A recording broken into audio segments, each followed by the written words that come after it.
মাতৃবৃন্দ, আপনারা অনুগ্রহ করে এই কৃষ্ণ ভাবনামৃত সঙ্গে যে প্রযত্ন, সেই সঙ্গে সামিল হয়ে আমাদের এখানে এসেছেন, তার জন্য আপনাদের ধন্যবাদ, নমস্কার। আপনারা শুনেছেন, আরো শুনে সুখী হবেন কি শ্রী চৈতন্য মহাপ্রভু যে কথা তিনি আশা করেছিলেন, তিনি ইচ্ছা করেছিলেন ভগবানের যে সমস্ত ইচ্ছা বা আশা সেসব সত্য সংকল্প, সেগুলি মিথ্যা। আমরা অনেক বিষয়ে আশা করি, সেসব মিথ্যা হতে পারে, পরিপূর্ণ না হতে পারে, কিন্তু ভগবানের বা ভক্তের যে ইচ্ছা সেটা সত্য সংকল্প, সেটা কখনো মিথ্যা হয়।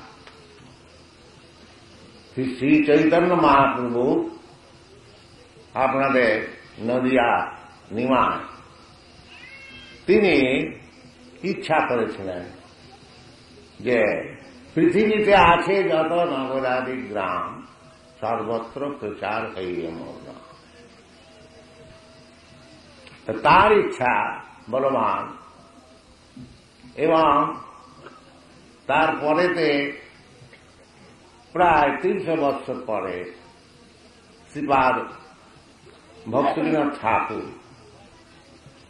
তিনি ইচ্ছা করেছিলেন, এই মায়াপুর ধামের প্রতিষ্ঠাতা তিনি, আপনারা সব জানেন, তিনিও ইচ্ছা করেছিলেন যে এই চৈতন্য মহাপ্রভু সংকীর্তনেতে সমস্ত পৃথিবীর লোক, ভারতবাসী এবং বিদেশী, কবে একসঙ্গে সমগ্র একসঙ্গে হয়ে তারা সব ভগবত প্রেমেতে নাম। তিনি ভক্ত, শুদ্ধ ভক্ত আচার্য, তো তার ইচ্ছা আর চৈতন্য মহাপ্রভুর ইচ্ছা সে আপনারা সকলে দেখছেন এখন পূর্ণ হতে চলে। চৈতন্য মহাপ্রভুর আর একটি ইচ্ছা, তিনি বলেছিলেন যে ভারত ভূমিতে মনুষ্য জন্ম হইল যা, জন্ম সার্থক করি করো পরোপকার। ভারতবর্ষেতে যাদের মনুষ্য শরীর হয়েছে, পশুদের বলেন মনুষ্য জন্ম হইল, কারণ মনুষ্য ছাড়া ভগবত ভক্তির কথা কে বুঝতে পারে? কুকুর শিয়ালকে ডেকে এনে সভা সমিতি করে যদি বলা যায় চুপ করে বসো, একটু ভগবানের কথা শোন, সে কি তা পারবে? তা পারবে, কিন্তু মানুষে পারবে। এই জন্যে মনুষ্য জীবন অত্যন্ত দুর্লভ। প্রহ্লাদ মহারাজ বলেছে, দুর্লভং মানুষং জন্ম তদপি অধ্রুবম অর্থদম। যে মনুষ্য জীবনটা এটা সাধারণ জীবন নয়, দুর্লভ। দুর্লভং কেন না 84 লাখ জনে ভ্রমণ করে করে করে অনেক বৎসর ভ্রমণ করে করে এই মনুষ্য জীবন পাওয়া যায়। দুর্লভম মানুষের জন্ম তদপি অধ্রুবম অর্থদম। মনুষ্য জীবনটা আবার অধ্রুবম বলেছে কেন? যে কুকুর শিয়ালের জীবন কেউ 10 বছর বাঁচবে, কেউ 20 বছর বাঁচবে, মানুষ না 100 বছর মরতে হবে সব। সেই জন্য বলেছিল অধ্রুবম। অধ্রুবমপি অর্থদম, অধ্রুব হলেও এই মনুষ্য জীবনতে বাস্তবিক অর্থলাভ। অর্থলাভটা কি? যে এইসব শিক্ষা জগতে দেওয়া হচ্ছে না, যে বাস্তবিক অর্থলাভটা কি। তারা মনে করছে 2-4 কোটি টাকা যদি পাওয়া যায় তাহলেই অর্থলাভ। না, অর্থলাভ মানে হচ্ছে যে মনুষ্য জীবনের অর্থটা কি সেইটা লাভ। মনুষ্য জীবনের অর্থটা হচ্ছে এই যে 84 লাখ জন্ম ভ্রমণ করছি আমরা জীব মাত্রে, এই রূপে ব্রহ্মাণ্ড ভ্রমিতে কোন ভাগ্যবান শুধু নানান রকম জনিতে ভ্রমণ হচ্ছে না, অনেক রকম লোক আছে। ভূলোক, ভূগোললোক, জনলোক, মহলোক, তপলোক, তল, অতল, নিতল, পাতাল ইত্যাদি বহু প্রকার লোক আছে। সেই সব লোকেতে আমাদের ভ্রমণ করতে হচ্ছে পাপ পুণ্যের বিচারে।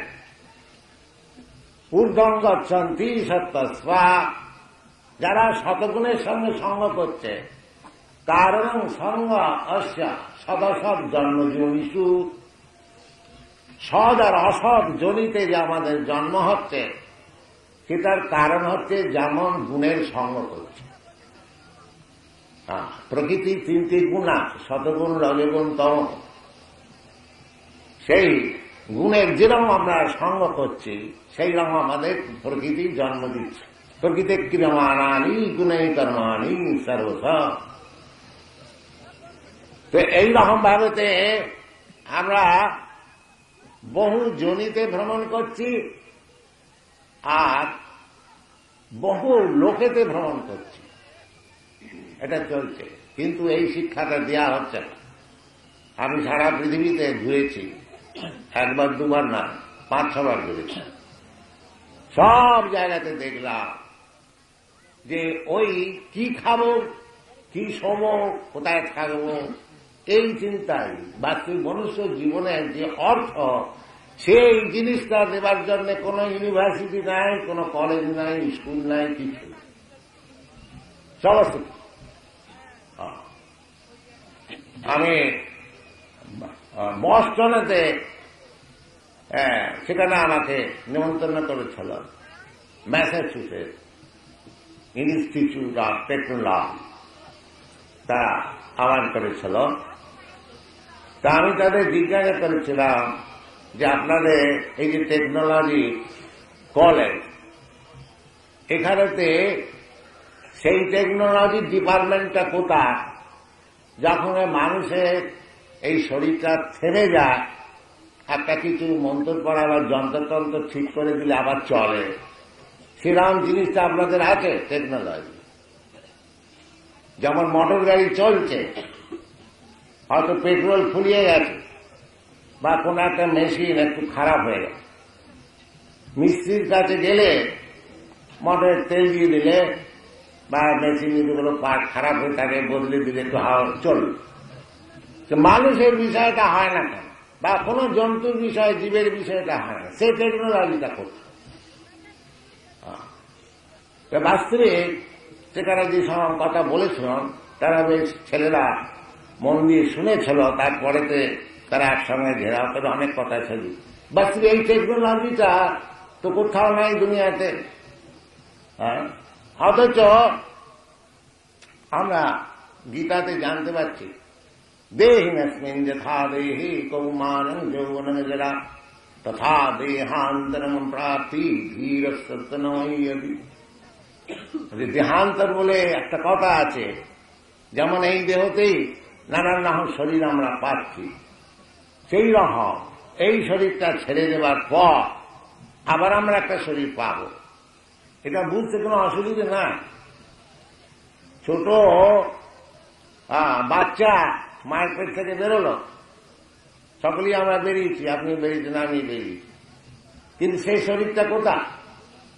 সেই যে মায়ের পেট থেকে এইটুকু বেরিয়েছিলেন সেটা তো নষ্ট হয়ে গেছে। তারপর অনেক শরীর হলো, বালকের শরীর হলো, যৌবনের শরীর, বৃদ্ধ শরীর হয়েছে। এই শরীরগুলো যেমন চলে যাচ্ছে একটার পর একটা, সুতরাং এই শরীরটা চলে গেল, আবার শরীর পাবো, এটা বুঝতে অসুবিধে। এটা একটু বুদ্ধিকারও থাকলে সে বুঝতে পারবে যে আমি ছেলেবেলায় এতটুকু ছিল, মায়ের কোলে শুয়েছিলাম, আমার বড় বোনের কোলে, আমার মনে আছে আমার বড় বোনের কোলে আমি শুয়েছিলাম, সে বুম ছিল একটা জিনিস আমি দেখছিলাম, তখন আমার খুব 6 মাস বয়স, মনে আছে, বা অন্যান্য কথা অনেক কিছু মনে আছে। তাহলে শরীরটা পাল্টে গেছে, আমি আছি এটা যেমন ঠিক, সেই রকম এই শরীরটা চলে যাবে, আবার আমি একটা শরীর পাবো, এতে বোঝবার কি অসুবিধা আছে? সেই জন্য বলছে এটা বুঝতে পারে। কে বুঝতে পারে? যে বাস্তবিক মানুষের ঘরে জন্ম করেছে, সে বুঝতে পারে। সেই জন্য বলছে দুর্লভম মানুষম জন্ম, দুর্লভম মানুষম জন্ম তদপি অধ্রুবম। এই শরীরটাও নষ্ট হয়ে যায়, যেমন কুকুর শিয়ালের শরীর নষ্ট হয়ে যায়, এই শরীরটাও নষ্ট হয়ে যাবে, কিন্তু যতক্ষণ জীবিত আছে তার মধ্যে অর্থ লাভ হয়ে যাবে। এইটা তো অর্থদম। সেই অর্থটা যে লাভ করে চলে যাচ্ছে তার নাম হচ্ছে ব্রাহ্মণ। আর সেই অর্থটা লাভ না করে যে কুকুর শিয়ালের মতন চলে যাচ্ছে তার নাম কৃপণ। বেদাদি শাস্ত্রতে নাম আছে, এতৎ বিদিত্যাজ প্রয়াতি সা ব্রাহ্মণ, এতৎ অবিদিত্যাজ প্রয়াতি সা কৃপণ। কৃপণ কেন বলা হচ্ছে? যেমন কৃপণের কাছে অনেক ধন থাকলেও সে খালি দেখে, সিন্ধুক খুলে খুলে দেখে, তার কোনো উপযোগ করতে পারে না। আর কোন ভালো লোকের কাছে ধন থাকলে তার বাপ যদি 1 লক্ষ রেখে যায়, সে 10 কোটি করে দেয়। কে বুদ্ধিমান? সেই রকম যে মনুষ্য জীবনটা পেয়ে ভগবানকে লাভ করবার চেষ্টা করলে না, সে কৃপা। আর যে ভগবানকে লাভ করবার চেষ্টা করছে সে হচ্ছে ব্রাহ্মণ। এই ব্রাহ্মণ আর শূদ্রেতেই তো আর কিছু। ব্রহ্মণ জানাতি ব্রাহ্মণ, যারা ব্রহ্মকে জানে না তারা হল শূদ্র, আর যারা ব্রহ্মকে জানে তারা হল ব্রাহ্মণ। তো চৈতন্য মহাপ্রভু তিনি যে বলেছিলেন যে পৃথিবীতে আছে যত নগরাদি গ্রাম, সর্বত্র প্রচার হইয়ে মোর নাম। তার নামেতে, অর্থাৎ চৈতন্য মহাপ্রভুকে যে বুঝলে, চৈতন্য মহাপ্রভু আর অন্য কেউ না, শ্রীকৃষ্ণ চৈতন্য রাধা কৃষ্ণ নহে অন্য। তিনি হচ্ছেন রাধা কৃষ্ণ মিলিত তনু। গোস্বামী সব বিচার করেছেন, রাধা কৃষ্ণ প্রণয় বিকৃতি আহ্লাদিনী শক্তি রশ্মা একাত্মনাবী দেহ ভেদৌগত চৈতন্যাখ প্রকট মধুনা তদ্দয়ং চৈকমাত্ম রাধা ভাব দ্বিতীয়। চৈতন্য মহাপ্রভু রাধা কৃষ্ণ মিলিত তনু, যারা চৈতন্য মহাপ্রভুর ভক্ত বা যারা শাস্ত্রাদি আলোচনা করতে তারা জানেন। তা শ্রী চৈতন্য মহাপ্রভু তিনি কৃপা করে স্বয়ং কৃষ্ণ রূপ গোস্বামী ধরেছেন যে নম মহাবদান্নায় কৃষ্ণ প্রেম প্রদায়সী কৃষ্ণায় কৃষ্ণ চৈতন্য নাম গৌরত্রী। তিনি বলেছেন, তিনি গোস্বামী অন্তরঙ্গ ভক্ত, তিনি ধরে ফেলেছেন যে আপনি হচ্ছেন মহাবদান অবতার। কেন? আরো অনেক সব অবতার আছে না, এমনকি কৃষ্ণ এত মহাবদান। কৃষ্ণ তিনি নিজের কথা ভগবান কি বস্তু তিনি বুঝিয়ে শেষকালে বলছেন যে সর্বধর্মান পরিত্যজ্য মাম একং শরণং। কৃষ্ণ একটা সত্য করছে যে সব ছেড়ে কেবল আমার চরণে শরণাগত হয়ে যাও। মা সর্বপাপে ব্রহ্মপুরুষান, তিনি একটা সত্য করছেন। আর চৈতন্য বাবু মহাপ্রভু কোন শর্ত না করে দিয়ে দিচ্ছে কৃষ্ণ প্রেম, সেই জন্য তিনি মহাবদান। গোস্বামী নম মহাবদানায় কৃষ্ণ প্রেম প্রদান। কেন কৃষ্ণ প্রেমটা সাধারণ জিনিস নয়, এক তো কৃষ্ণই সাধারণ জিনিস নয়। মনুষ্যানাম সহস্রেষু কশ্চিৎ যততি সিদ্ধ যততামপি সিদ্ধানাম কশ্চিৎ বেত্তিমাম তত। কোটি কোটি লোকের মধ্যে জীবনে সিদ্ধি লাভ করবার চেষ্টা। সিদ্ধি লাভটা কি? ওই অর্থদম যে মনুষ্য জীবনের কর্তব্যটা কি। মনুষ্য জীবনের কর্তব্য হচ্ছে যে এই জীবনেতে যে আমরা ভগবানকে ভুলে গেছি, এই মনুষ্য জীবনেতে আবার ভগবানের কথা আলোচনা করে তার সঙ্গে আমার কি সম্পর্কটা সেটা জানা যায়। সেই জন্য বলেছে অর্থদম। তা এমনই শিক্ষা দীক্ষা জগতে চলেছে যে ভগবানের কথাটাকে বাদ দিয়ে আর সব চলে। ভগবানের কথা এমনকি গভর্নমেন্ট শুদ্ধ বলছে আমরা সব সেকুলার স্টেট। ভগবানের নাম করবেন, ভগবানের নাম করবেন না, ওসব কথা ভুলে যান। কেবল গাধার মতন খাটুন আর দুখানা রুটি খেয়ে শুয়ে থাক, বাস। এইটা সেটা যে যেটা শাস্ত্রতে বলছে যে এই মনুষ্য শরীরটা ওই শুয়ার গাধার মতন এত পরিশ্রম করে কষ্ট করে কেবল ইন্দ্রিয় তর্পণ করবার জন্য নয়।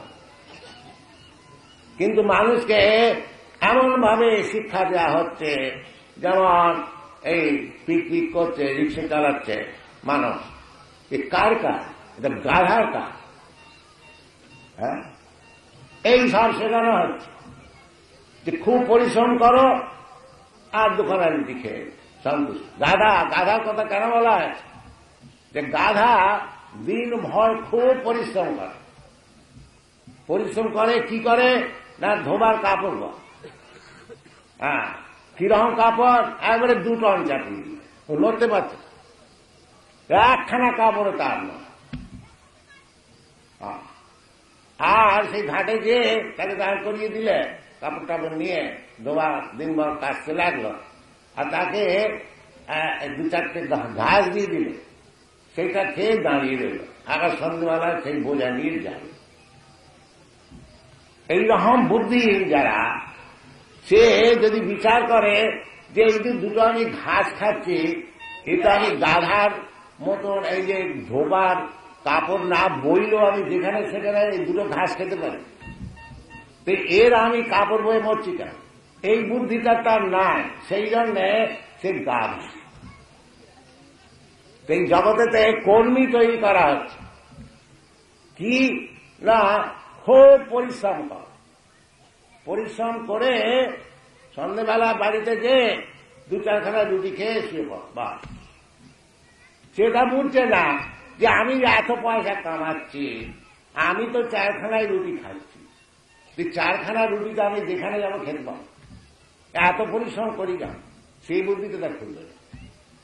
তাকে যদি বলা হয় যে আপনি একটু হরিকথা শুনুন, সে বলবে আমার সময় না, একেবারেই সময়। কেন? ওই আমাদের দাদার মতো থাকতে হবে। এই জন্য শাস্ত্রীতে বলেছে, দেখো নায়ান দেহ দেহ ভাজান নিলোকি কষ্টান কামান অর্হতি ভুজানজি, যে মনুষ্য জীবনটা আয়ন দেহ দেহ ভাজান নিলোকে, অনেকের দেহ আছে, কুকুর শিয়ালেরও আছে, কিন্তু অয়ন দেহ নিলোকে, যে মনুষ্য সমাজে যে দেহটা লাভ হয়েছে সেটা কিন্তু ওই রকম না। না কষ্টান কামান, কামান কামান মানে যে আমাদের শরীর রাখতে হলে আহার, নিদ্রা, ভয়, মৈথুন, এই 4টে জিনিস চাই শরীরটা রাখতে।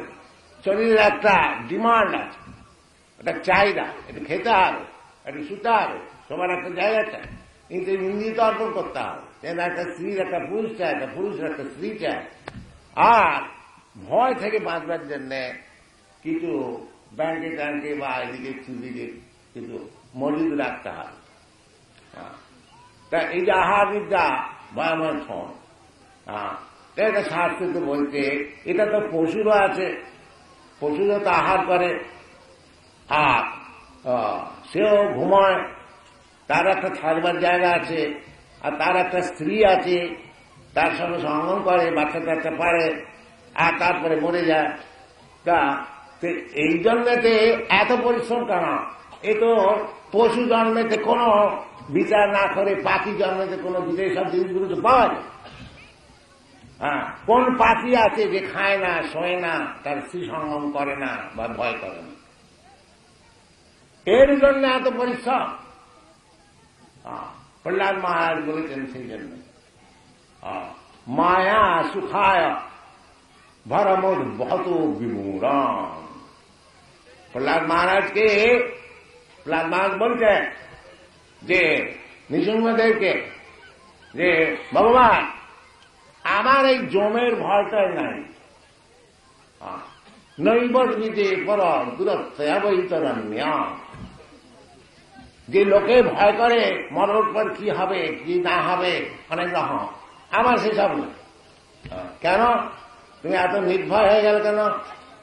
না, তদ্বীর্য গায়ন মহামৃতমগ্ন চিত্ত, আপনার বীর্যবতী যে সমস্ত মহিমা আছে সেই সব আমি গান করে আমার এত আনন্দ হয় যে সব ভয় আমার না।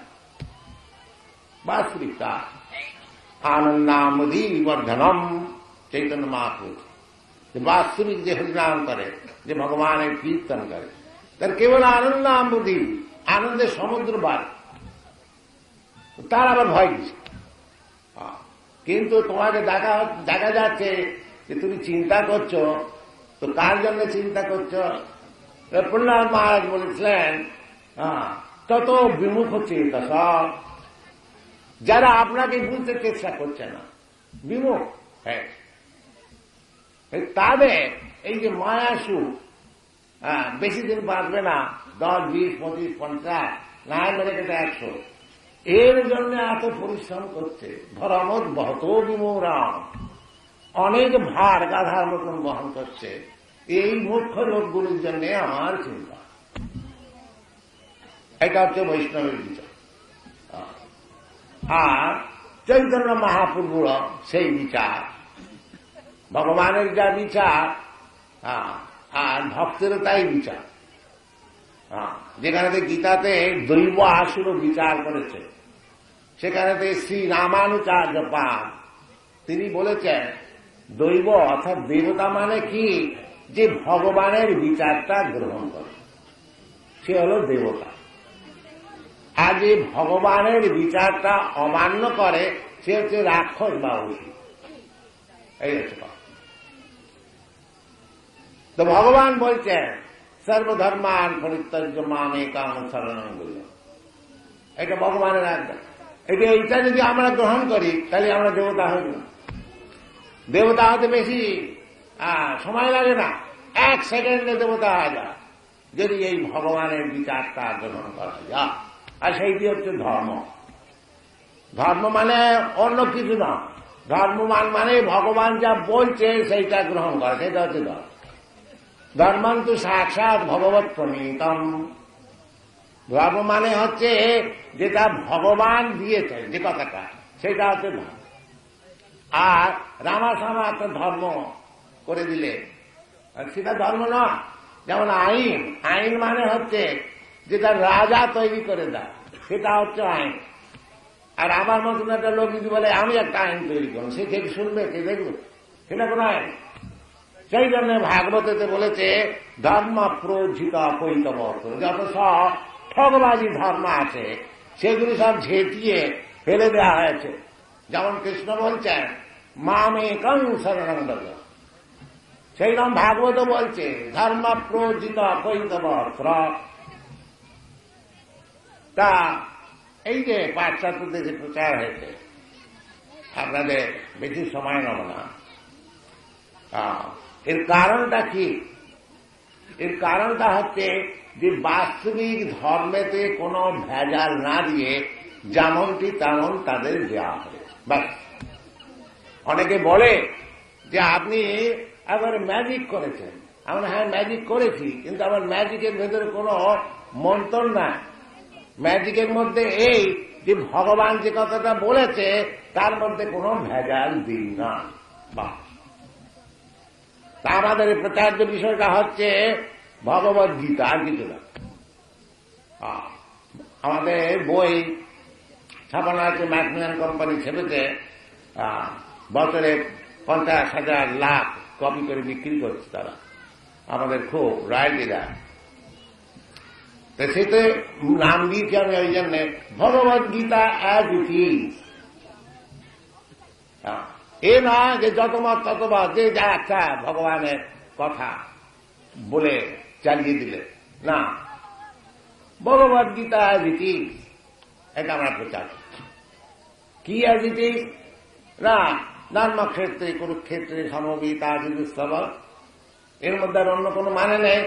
কুরুক্ষেত্র হচ্ছে ধর্মক্ষেত্র, সেখানেতে পাণ্ডব এবং ধাতরাষ্ট্ররা একত্রিত হয়ে যুদ্ধ করেছে। এর ভিতরে ইন্টারপ্রিটেশনের কি দরকার? সহজই বোঝে। কিন্তু অনেক বড় বড় স্কলার তথাকথিত তারা বলছে না, এই ধর্মক্ষেত্র মানে শরীর, পাণ্ডব মানে পঞ্চ ইন্দ্রিয়, এই করে সব লোকের মাথা খারাপ করে দিচ্ছে। কিন্তু আমরা বলছি যে তা না, বাস্তবিক যুদ্ধ হয়েছিল। কৃষ্ণ অর্জুনের সখা, তিনি তার রথ চালিয়েছিলেন, আর কৃষ্ণ অর্জুনের সেই জন্য জিত হয়েছিল। আর তিনি অত্যন্ত প্রিয় সখা বলে তাকে ভগবানের কথা তাকে শোনানো হয়েছিল, আর তিনি যা বুঝেছিলেন সেইরকম ভাবে তোমরাও বলবে। বাস কৃষ্ণ কে যখন অর্জুন বুঝলেন তখন কি বললেন? পরম ব্রহ্ম পরম ধাম পবিত্রম পরমম ভবান। আপনি হচ্ছেন পরব্রহ্ম। পরব্রহ্ম কেন বললেন? না ব্রহ্ম তো সবাই, আহং ব্রহ্মাস্মি, তিনি হচ্ছেন পরব্রহ্ম। তার ওপর আলা ব্রহ্ম নেই। আপনি ব্রহ্ম, আমি ব্রহ্ম। হয়তো আপনি আমার চেয়ে অনেক বুদ্ধিমান, অনেক ধনবান, তাহলে আপনি বড় ব্রহ্ম হলেন, আমি ছোট ব্রহ্ম। আবার আপনার চেয়ে আর এক ব্রহ্ম হলেন, তিনি বড় বা ছোট। কিন্তু যে পরব্রহ্ম মানে কৃষ্ণ, তার ওপর আলার কেউ নেই, এর নাম হচ্ছে পরব্রহ্ম। এই হিস্ট্রিতে কোথাও নেই যে কৃষ্ণর চেয়ে কেউ বড় আছে, কার্য দেখে বলতে হয়। সেই কৃষ্ণ প্রেম চৈতন্য মহাপ্রভু দিয়েছেন, আর তিনি আশীর্বাদ করেছেন যে পৃথিবীতে আছে যত নগরাদি গ্রাম সর্বত্র প্রচার হইবে মন নাম। তার আশীর্বাদেতে আজ পৃথিবীতে সর্বত্র ভগবান কৃষ্ণস্তু ভগবান স্বয়ং, এই কথাটা প্রচার করা হচ্ছে। আর তাদেরকে বলা হচ্ছে যে পাপময় জীবন থাকলে কৃষ্ণকে বুঝতে পারবে না। কৃষ্ণ নিজে বলেছেন, জীসামন্তগতম পাপম জনানাম পুণ্যকর্মাণাম তে দন্নমহ নির্মুক্ত ভজন্তি মান দৃঢ়ব্রতা। তো পাপ কার্যকরী সব ছাড়তে হবে। তো এরা তো আপনারা জানেন, এদের সব ইউরোপ আমেরিকাতে পরস্ত্রীর সঙ্গে সঙ্গ করা, মদ খাওয়া, আর সিগারেট খাওয়া, আর মাংস খাওয়া ইত্যাদি, এসব হচ্ছে মানে ওদের রোজানা। এগুলো মানে যেমন আমাদের যেমন ডাল ভাত খাই সেই রঙ। এদেরকে বলা হলো যে এইসব তোমাদের ছাড়তে হবে, তোমরা অবৈধ স্ত্রী সঙ্গ করতে পারবে না। বিবাহিত স্ত্রী ছাড়া কোন স্ত্রীকে মানে কাছে আসতে পারবে না। মাতৃবৎ পরদারে সুখ, অন্য স্ত্রীকে সব মা বলে জানে, কেবল নিজের স্ত্রীর সঙ্গে সম্পর্ক। এরা বললে হ্যাঁ রাজি। আর মদ তো খেতে পাবেই না, চা বিড়ি সিগারেট পান পর্যন্ত খেতে পাবে। এরা বললে হ্যাঁ তাও। আর জুয়া খেলতে পাবে না, তাও। আর মাংস ডিম্ব মৎস্য বা ইত্যাদি কিচ্ছু খেতে পাবে না, তাও। এইরকম ভাবে এরা পাপ জীবনটা ছেড়ে দিয়েছে। সেই জন্য দেখুন কিরম ভাবে সুন্দর ভাবে কৃষ্ণ কীর্তন গান নর্তন করো। এটাকে আমরা করতে পারি না, আমাদের দেশের জিনিস তো, কিন্তু কেন করতে পারছি না? ওইসব পাপ ঢুকিয়ে দিয়েছে। আমাদের যে সমস্ত নেতারা রাক্ষস, তারা যে পাপ শিখিয়ে, সে ভগবানের কথা কি বুঝবে? সেই জন্য সব অন্যরকম হয়ে যাচ্ছে, ন্যাশনালাইট হয়ে যাচ্ছে, কমিউনিস্ট হয়ে যাচ্ছে, হয়ে যাচ্ছে, ছেলেরা সব উচ্ছন্ন যাচ্ছে।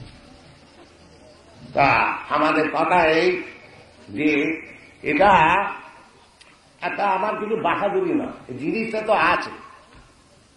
হ্যাঁ, জিনিসটা আছে।